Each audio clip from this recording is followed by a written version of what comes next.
2015, quand je suis arrivé à la maison d'arrêt de Villepinte, on a commencé à voir arriver 1, puis 2, puis 3, puis 5, puis 10, 20, 30 détenus étiquetés, radicalisés, djihadistes, terroristes. Au tout début, bon, quand il n'y en a eu qu'un, bon, c'était un peu une curiosité. Et puis quand il y en a eu 3-4, là, c'est devenu une espèce de mouvement de panique. Parce qu'il y avait les attentats de Charlie Hebdo, ensuite les attentats du Bataclan, puis ensuite tous les autres. Et donc fin 2015 et tout début 2016, mais surtout l'année 2015, l'arrivée du détenu radicalisé en détention, la question n'était pas tellement qu'est-ce qu'on va faire pour eux, quel sens ça, les incarcérer ou pas. La question c'était, ils sont tous fous, il faut faire quelque chose pour les soigner, ils sont malades, il faut qu'ils voient le psychiatre, il ne faut pas qu'ils restent en prison, il faut les envoyer à l'hôpital. Globalement, c'était un petit peu ça le discours. Ils n'ont rien à faire en prison, il faut les envoyer à l'hôpital psychiatrique. Bon. Alors, au-delà de cette question de représentation, tout ça, ça a déclenché pas mal de choses sur la question du sens de la peine, parce que ce que j'ai simplement fait, c'est pour les prendre en charge, j'ai rien fait d'autre que de faire mon travail, je n'ai pas remonté l'eau tiède. C'est-à-dire que quand toute personne détenue qui arrive dans un établissement pénitentiaire, quel que soit l'établissement pénitentiaire, doit voir dans les 24 heures de son arrivée un médecin généraliste et, si possible, ou plutôt s'il y en a un psychiatre. Tout simplement, si la personne est diabétique, qu'elle puisse avoir son insuline. Si la personne va très très mal et se tape la tête contre les murs, qu'on soit sûr qu'elle risque pas de se suicider, et si c'est le cas, le faire hospitaliser. Donc la loi est que tout détenu arrivant dans un établissement pénitentiaire doit rencontrer un médecin et, si possible, un psychiatre. Donc j'ai simplement dit que j'allais faire ce que je sais faire, c'est-à-dire recevoir les détenus pour faire l'évaluation clinique, pour simplement dire, ces détenus que vous décrivez comme étant des assassins, des tueurs, des terroristes, des fous, ceci, cela, est-ce qu'ils sont réellement fous ou pas? S'ils sont fous, effectivement, je demanderai une hospitalisation. S'ils ne le sont pas, ils restent en prison. Sur les 60 types que j'ai vus, il y en a un seul que j'ai fait hospitaliser, et encore... bon. Bref, ce qui était intéressant, c'est qu'il y a eu toute une espèce de mouvement de panique pendant plusieurs mois, quasiment un an, où les gens ne comprenaient pas le sens du fait qu'ils sont en prison. Ils disaient, mais pourquoi est-ce qu'on est en prison? La prison n'est pas adaptée pour eux. C'est pas ce qu'il leur faut. Ils sont trop dangereux, ils sont trop fous, trop violents, trop ceci, trop cela. Ça n'a pas de sens de les mettre en prison, ça n'a pas de sens de les condamner. Les choses se sont calmées au bout d'un certain temps, parce que, bon, premièrement, j'ai pu un petit peu rassurer les gens. Deuxièmement, au niveau des surveillants et vraiment des travailleurs de terrain qui s'occupaient de ces gens-là, au bout de quelques mois, on s'est rendu compte que finalement, ils étaient dans la masse. Je dis bien dans la masse, il y a des cas particuliers, mais dans la masse, ils n'étaient pas plus dangereux ni plus fous que les autres. Ils étaient peut-être certainement moins dangereux que des types qui étaient dans la criminalité pure et dure, le grand banditisme et autres. On s'est rendu compte qu'en fait, finalement, ces types-là, ils étaient un peu particuliers, mais pas plus que ne leur a été de le sont les Basques ou les Corses ou d'autres détenus en prison incarcérés pour choses de l'ordre du terrorisme. Bon. Et donc, en fait, ce qui a été plutôt pas intéressant, c'est qu'en quelques mois, un peu moins d'un an, finalement, le souffle est complètement retombé. Et pour le coup, on s'est pu poser la question de pourquoi est-ce qu'ils sont là, qu'est-ce qu'ils en font. Voilà. Autant à un moment donné, on se disait, mais qu'est-ce qu'ils font là? Quand le vent de panique est passé, on ne s'est plus posé la question. Finalement, ils sont devenus détenus comme les autres, ce qui est le cas. Dans l'immense majorité, peut-être pas pour tous, mais dans la grande majorité, ce qui est le cas, c'est détenus comme les autres. Alors, ce qui était intéressant, c'est que, moi, en tant que médecin psychiatre, il y en a un certain nombre que j'ai vus. Il y en a que j'ai commencé à suivre, en fait, pour deux raisons. La première, c'était que certains me le demandaient. Certains détenus radicalisés demandaient un suivi psychologique ou psychiatrique. Bon. La seconde raison, c'est que certains ne le souhaitaient pas particulièrement, mais moi, je leur ai proposé de les suivre, ce que je ne fais pas habituellement, parce que je n'ai pas le temps de le faire pour tous les détenus, mais je leur ai proposé un suivi, parce que c'était plus pour mon intérêt personnel. Je leur disais, moi, j'aimerais un peu comprendre votre parcours de vie, comment vous êtes arrivé là, qu'est-ce qui se passe. Donc, globalement, j'ai dû voir en évaluation clinique une soixantaine de détenus étiquetés, radicalisés. Ensuite, qu'est-ce qu'il y a derrière cette étiquette, c'est encore autre chose. Et il y en a une bonne quinzaine que j'ai suivis, au minimum 6 mois, certains 2 ans. Il y a même un jeune, ça fait 4 ans que je le suis, parce qu'il est toujours là, au bout de 4 ans. Alors, le sens de la peine, finalement, en prenant un petit peu de recul, en réfléchissant pas uniquement en termes de psychiatre ou autre, je me suis dit, mais bon, premièrement, il n'y a pas un sens unique. Il y a beaucoup de sens, mais il y a des sens en fonction de qui est la personne qui réfléchit sur le sens.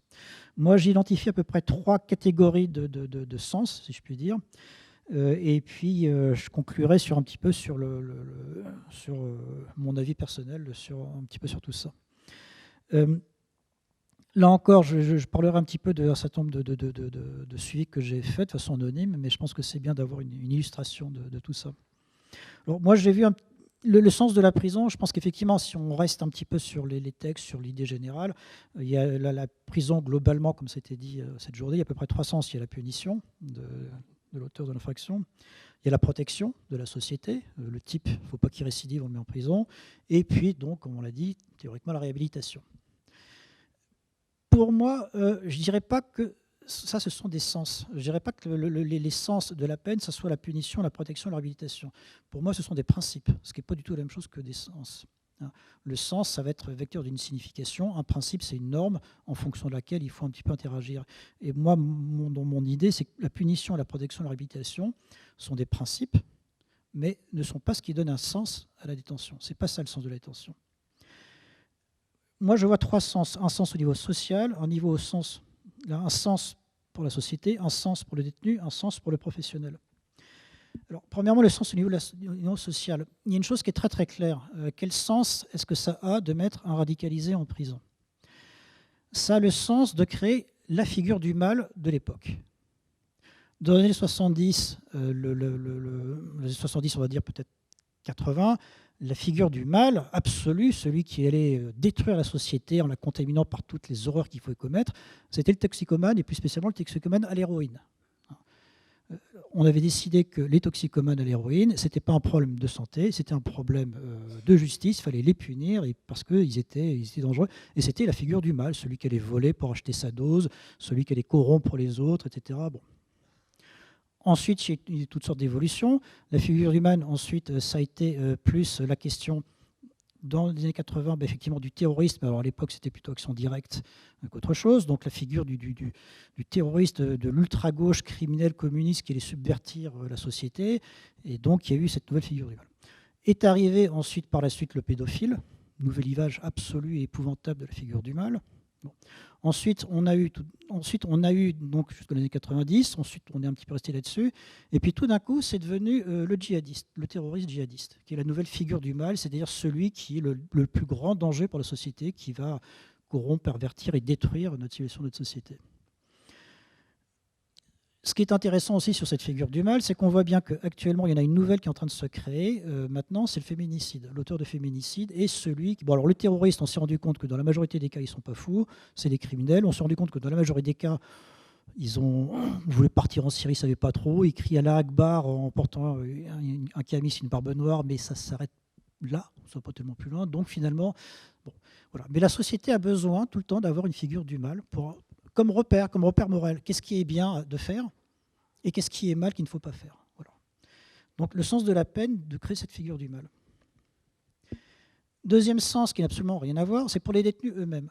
Donc en discutant un petit peu avec eux, comment est-ce qu'eux vivaient leur peine, de façon très schématique, mais il y avait à peu près trois types de réponses qu'ils pouvaient donner. Les premiers, il y a ceux qui m'ont dit, c'est une épreuve. Allah me teste ma foi. Est-ce que je vais surmonter l'épreuve? Est-ce que je suis un bon musulman? Est-ce que j'irai jusqu'au bout de l'incarcération? Deuxième type de sens, c'était la faute. Un jeune que j'ai vu, qui a voulu partir en Syrie à 2 reprises, qui s'est fait arrêter à chaque fois à la frontière. La deuxième fois, il est incarcéré. Et lui, avec le recul, j'y viendrai par la suite, il s'est rendu compte qu'en fait, non, il avait fait une faute. L'islam radical est bien la solution pour lui, tous les malheurs du monde, sens de la vie et autres, mais c'était une faute de vouloir aller en Syrie dans l'État islamique parce que ce n'est pas le bon endroit, ce n'est pas là où ça peut se passer. Donc, il a fait une espèce un petit peu de pas de côté en se disant si l'islam radical c'est quand même la solution, mais ma faute c'était de croire que c'était en Syrie, que c'était là actuellement. Troisième sens pour la peine, c'est le détenu dit je comprends cette peine de prison, ça m'a fait prendre conscience que c'était une erreur complète. En fait, tout ça, c'est pas tout ce que je pensais, j'ai pas compris, je cherchais des choses que j'ai pas trouvées, on m'a vendu du rêve, etc. C'était une erreur, j'aurais jamais dû le faire, et finalement, je ne cautionne plus du tout ce que j'ai fait, tout ce que j'ai été. Donc, une espèce de gradation entre la personne complètement convaincue des choses. Moi, je me souviens notamment, celui qui vivait la prison comme une épreuve, c'était un jeune de 19 ans qui est arrivé en me disant qu'avec ses copains, ils avaient voulu attaquer. Alors, bon, c'est un peu une histoire de pied nickelé, mais bon, ils avaient voulu attaquer un commissariat de police pour avoir des armes, pour braquer une banque, pour avoir un butin, pour partir en Syrie. Bon, aux surprises, ils n'ont pas réussi. Et lui disait, mais attendez docteur, moi j'y crois, de toute façon, bon, Hollande l'a dit lui-même, Assad c'est le mal, il faut qu'on aille en Syrie, bon, on s'est planté, mais c'est pas grave, on sait qu'on est dans le vrai, de toute façon la peine de prison, je m'en fous, vous pouvez me garder 1 an, 2 ans, 5 ans, 10 ans, vous n'arriverez pas à m'expliquer que j'ai tort, parce que je sais que j'ai raison, et donc la peine de prison, c'est simplement Allah qui me met à l'épreuve pour être sûr que je suis vraiment solide dans ma foi, dans ma croyance. Bon, donc ce premier qu'on va surnommer le Normand, dont j'en parlerai après. Donc le deuxième, comme j'avais dit, celui pour qui c'était une faute, là aussi c'était assez intéressant, il y avait quelque chose un petit peu d'identique, c'était un jeune qui était persuadé que ce qui se passerait là-bas, en ce qu'aller là-bas, c'était la nécessité, c'était un devoir pour tout vrai musulman. Quand il est parti, il s'est fait arrêter au front, il est revenu, et lui, en fait, il a évolué, donc je reviendrai un petit peu après comment est-ce qu'il évolue en détention, et au bout d'un certain temps, je l'ai revu, en me disant effectivement que c'est de toute façon l'islam radical qui compte, mais il y a d'autres moyens de le faire. Finalement, peut-être qu'on peut penser à notre endroit, on peut aller en Arabie Saoudite, etc. Bon. Je ne vais pas rentrer plus dans les détails parce que je pense que c'est assez clair et puis le temps tourne. Troisième sens auquel on peut donner, c'est le sens pour les professionnels. Qu'est-ce que les professionnels donnent comme sens à la détention d'un radicalisé ? Alors, d'avoir discuté avec mes collègues, d'avoir discuté avec un certain nombre de SPIB, un certain nombre de directeurs, un certain nombre de surveillants, un certain nombre de magistrats et autres, ce qui m'a frappé, c'est de se rendre compte qu'en réalité, personne ne sait vraiment. Alors, tout le monde sait exactement ce qu'il faut faire. Il faut tenir un contre-discours, la République, la laïcité, etc., c'est très bien. Mais quand on demande aux gens un peu plus que ça, en fait, personne ne sait vraiment déjà qui ils sont, ni pourquoi ils sont là. Oui, d'accord, ils sont partis en Syrie, mais quelles étaient les raisons profondes de ce monsieur-là pour partir en Syrie ? On ne sait pas trop quoi. Et donc, en fait, le sens pour les professionnels de la peine, en fait, c'était uniquement cette théorie, je dis bien que c'est une théorie, cette théorie du contre-discours qu'il faut tenir face aux radicalisés. Alors, ça sera une dernière partie de ma conclusion, on en parlera plus, mais moi, je vous le donne clairement, mon opinion, ma position. Le contre-discours, c'est de la foutaise. Parce que moi, je suis comme tout le monde. Plus quelqu'un m'explique 2 fois, 3 fois, 20 fois, 50 fois que j'ai tort et que c'est parce que j'ai tort, plus je suis convaincu que j'ai raison. Bon. Donc dire à quelqu'un vous avez tort, c'est pas ça, vous n'avez rien compris, il faut faire le contraire. On peut être sûr d'une chose, c'est que ça va convaincre la personne qu'elle avait raison. Donc la question du contre-discours, mais j'en parle de conclusion, je pense que c'est une absurdité complète. Alors, dans tout ça, comment est-ce qu'on peut arriver et justement faire quelque chose de cette peine de prison ? Parce que là encore, le sens de la peine, je veux dire, il y a quand même fondamentalement dans l'incarcération un objectif d'utilité. Je pense qu'il faut que la peine de prison, elle est ce qu'elle est, il faut au moins qu'elle serve à quelque chose. Quand je dis qu'elle serve à quelque chose, c'est parce que la peine de prison, à la maison d'arrêt de Villepinte, il y a 190% de taux d'occupation, c'est-à-dire qu'un détenu qui doit être... Le magistrat qui envoie un détenu en prison pour qu'il soit guéri, qu'il se fasse soigner de son crime, comme si la criminalité est une maladie. S'il veut voir un psychologue, il y a 6 ou 8 mois d'attente. Bon, donc déjà, ça démarre mal. Comme la peine moyenne de prison, c'est 11 mois. Donc déjà, s'il veut se faire guérir par le psychologue, il y a 6 ou 8 mois d'attente. Ensuite de quoi, s'il a une maladie somatique ou autre qui serait liée à sa délinquance, je ne sais pas moi, pensons quelque chose de complètement absurde, la personne vole parce que il a une jambe en bois, il veut s'acheter une prothèse complètement absurde. Mais je veux dire, quand on dit que la prison est là pour guérir les gens, enfin, je veux dire, c'est guérir de quoi ? Du fait qu'ils ont une jambe en bois. Bon, s'ils veulent ça, de toute façon, voir le généraliste, on arrive à peu près à le voir, mais voir un spécialiste, il y a 3 mois de délai. Ensuite, quand il a un rendez-vous à l'extérieur, il faut qu'il y ait une escorte pour l'extraire. Une fois sur 2, il n'y a pas d'escorte parce qu'ils sont occupés pour autre chose. Quand ils arrivent à l'hôpital, parfois on apprend « Ah ben non, il y a une urgence, donc vous, monsieur, venez de la prison, c'est pas urgent, donc vous rentrez chez vous, on vous reconvoquera. » Bon, donc 9 fois sur 10, un type qui a besoin d'être soigné en prison, quand ça n'est pas une urgence, quand c'est une urgence, on appelle l'ambulance, la personne est soignée. Donc les urgences médicales sont prises en charge, il n'y a aucun problème. Mais quand c'est un soin qui n'est pas urgent, qui peut se faire programmer, 9 fois sur 10, le soin n'existe pas, ne se fait pas. Sauf en maison centrale, mais parce que les gens y restent des années et des années. Donc, la question un petit peu de ce sens, moi je trouve ça intéressant parce que guérir, ça n'a aucun sens de guérir quelqu'un qui est criminel ou autre. Ensuite, le sens qu'on disait ce matin, il faut qu'il réfléchisse à ce qu'il a fait. Bon. Le criminel de base, enfin je veux dire quand il a volé un scooter ou quand il a fait des escroqueries d'assurance, il ne faut pas prendre les gens pour des idiots. Ils savent ce qu'ils ont fait. Donc on leur dit réfléchissez ce que vous avez fait. Mais monsieur le juge, c'est très bien ce que j'ai fait, j'ai escroqué l'assurance parce que j'ai besoin d'argent. Voilà, quoi, c'est clair, on le sait. Bon. Mais je pense que c'est quand même là, justement, pour le coup, concernant les radicalisés, que les choses sont beaucoup plus intéressantes à creuser. Autant pour la plupart des détenus qui sont incarcérés de droit commun pour des objets de criminalité quelconque, je pense que c'est absolument ridicule de leur dire allez en prison pour réfléchir à ce que vous avez fait, parce que tout le monde sait, eux les premiers, pourquoi ils l'ont fait. Autant pour le radicaliser, là pour le coup, je pense que ça a un réel intérêt, ça a un réel sens. Mais alors, il faut bien voir comment est-ce qu'on peut arriver à penser ce sens, comment est-ce qu'on peut l'aider. Alors, c'est là où je vais vous donner 3 exemples dont j'ai déjà commencé un petit peu à en parler. Le premier, c'est le jeune que j'avais surnommé le Normand, donc, qui avait voulu faire ce braquage contre la banque pour partir en Syrie. Quand je l'ai vu arriver, c'était un jeune qui, de but en blanc, me dit que de toute façon, il ne veut pas me parler, qu'il n'a pas besoin de parler au psychiatre que ce soit. Et puis, j'ai dit, vous avez tout à fait raison, moi non plus, je n'aime pas tellement parler au psychiatre, même si j'en suis un, ça ne sert à rien. Bon, on commence à discuter comme ça. Et puis, petit à petit, il finit par me dire que, effectivement, donc, il est converti, parce qu'il a compris que c'était la vraie réalité, c'était l'islam, etc. Que de toute façon, lui, ça l'a beaucoup aidé l'islam. La preuve, c'est que ça l'a sorti de l'héroïne et de l'alcool. Donc déjà, première chose intéressante. Et que donc, globalement, c'est comme ça, lui, il veut aller en Syrie pour se battre contre Assad, etc.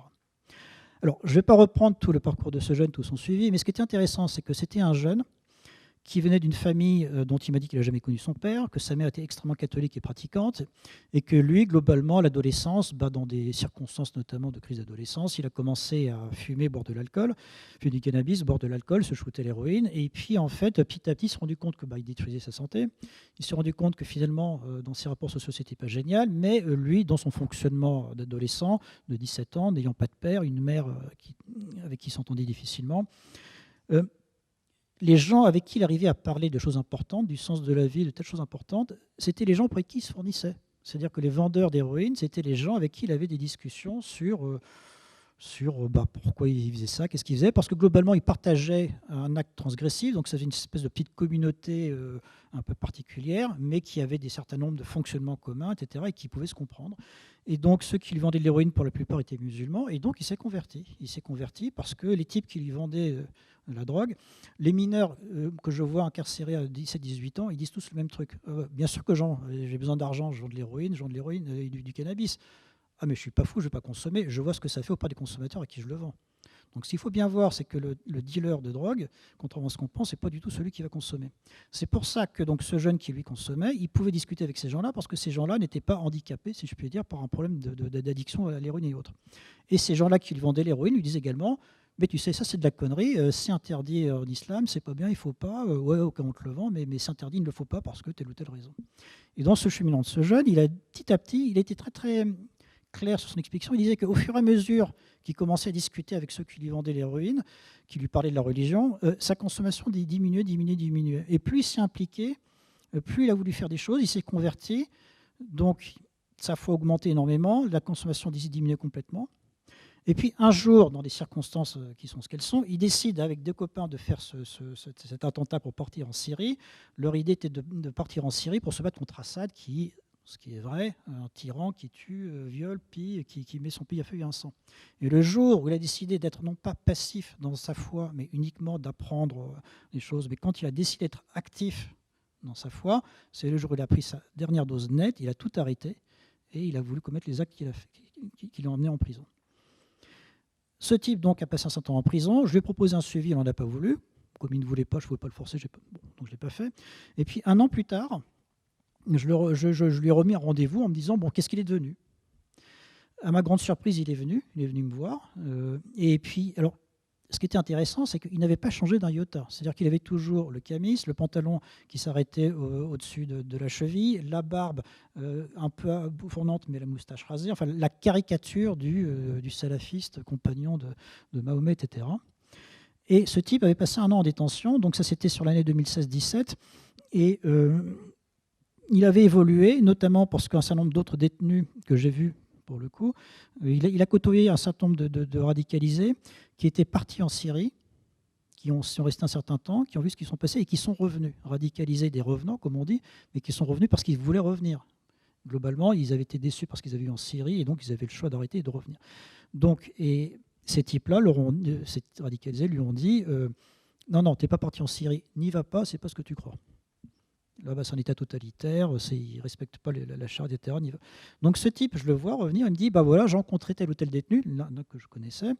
Et donc, en fait, moi, je reste convaincu qu'effectivement, c'est une épreuve, etc. Et moi, ce que je ferais, c'est que quand je sortirai de prison, eh ben, je m'engagerai, non pas du tout pour aller en Syrie, mais je m'engagerai avec le Croissant Rouge islamiste et j'irai défendre les Rohingyas en Birmanie.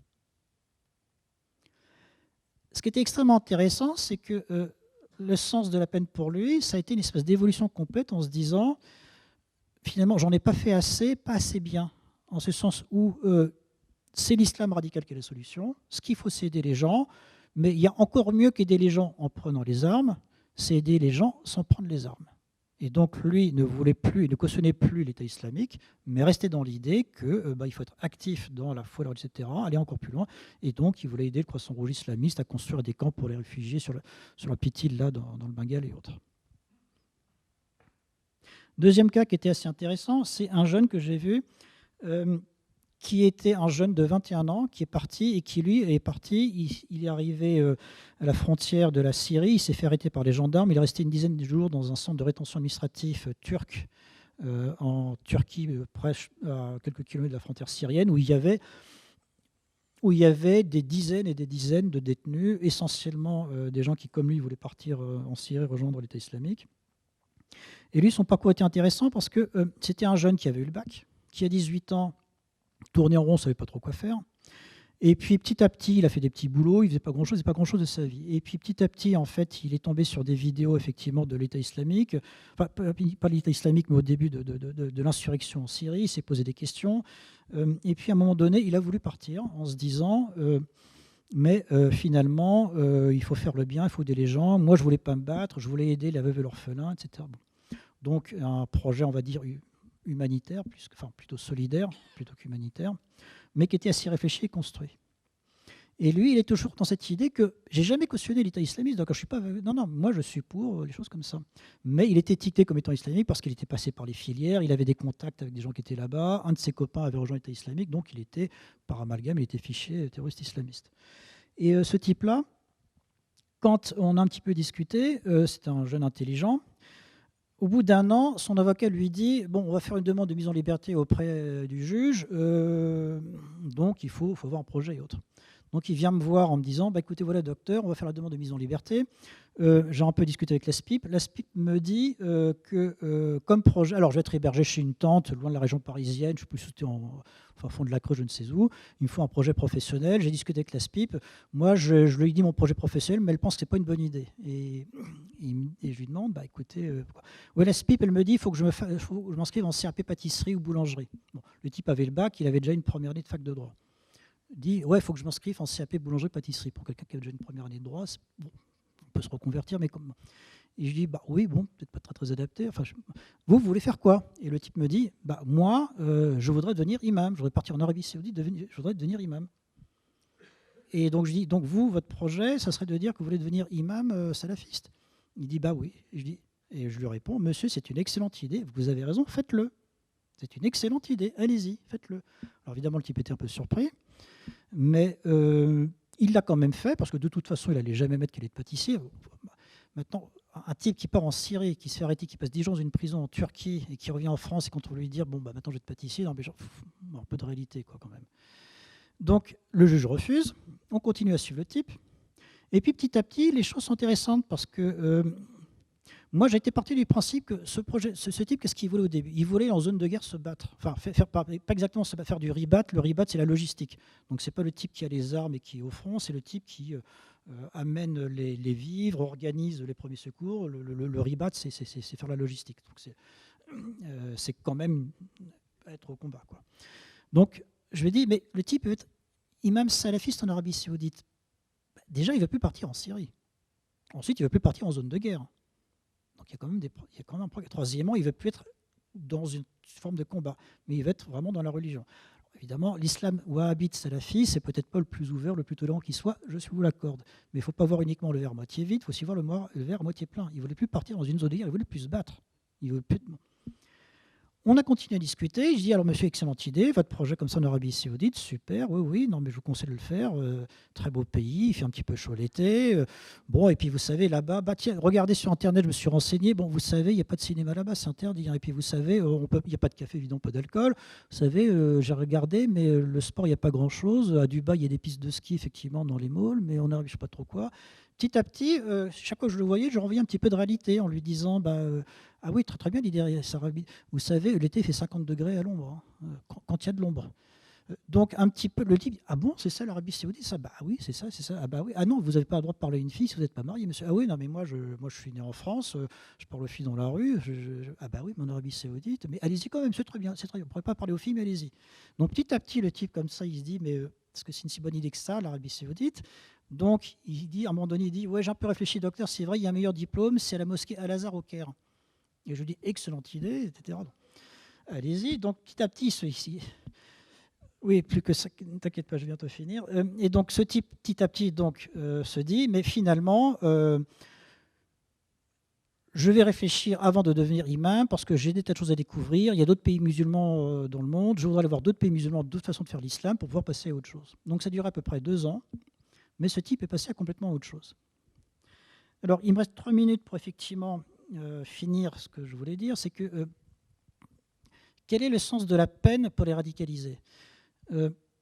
Premièrement, il n'est pas du tout celui que pense celui qui est mis en place par la société, par les magistrats, etc. Bon, ça, c'est pas une surprise. Je pense que se dire quel est le sens de la peine des radicalisés, je pense que c'est une erreur complète. C'est pas ça la bonne question. Je pense que la question, c'est ce type a une peine à effectuer. Comment est-ce qu'on peut lui donner un sens dans son parcours de vie, dans son évolution personnelle, sortir de la toxicomanie, dans son évolution personnelle, besoin d'une quête religieuse, devenir imam? Comment est-ce que la peine de prison peut s'inscrire de manière à ce que son parcours de vie soit quelque chose de positif, qui soit utile et bénéfique pour lui, et qui soit réellement, je veux dire, quelque chose de complètement intégré, que son acte, que l'erreur, enfin, comment dire, ce qu'on lui reproche, puisse être non pas quelque chose dont il faut qu'il se débarrasse, qui fasse repentance, qui l'annule, un petit peu, c'est un peu l'image d'un foyer, d'une infection pulmonaire, une espèce qui stérilise cette pensée mauvaise. La question, c'est pas du tout là, c'est pas qu'il refuse à ce en quoi il a cru à un moment donné, parce que là encore, l'immense majorité des gens qui se radicalisent, ils croient en quelque chose. Alors évidemment, avec plus ou moins de violence, parfois lié au crime, etc.